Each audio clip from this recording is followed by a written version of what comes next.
ርዕሰ ሊቃነ ጳጳሳት ሌዮ 14ኛ ከፊጂና ጋቦን ፕሬዝዳንቶች ጋር ተገናኙ።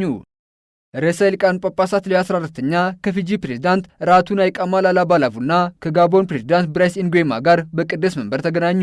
ቅዱስነታቸው ከፊጂ ፕሬዝዳንት ራቱ ላላባላቡ ጋር በነበራቸው ቆይታ ስለ ሀገሪቱ ማህበራዊና ኢኮኖሚያዊ ሁኔታዎች እንዲሁም በአካባቢው ጥበቃና ድንበር ተሻጋሪ ወንጀሎች ዙሪያም መነጋገራቸው ተገልጿል። የጋቦኑ ፕሬዝዳንት ብራይስ ኢንጉዌማ በበኩላቸው ከቅዱስነታቸው ቀጥሎ ከቅድስት መንበር የውጭ ጉዳዮች ኃላፊ ብፁዕ ካርዲናል ፔትሮ ፓሮሊን ጋር ተገናኝተዋል።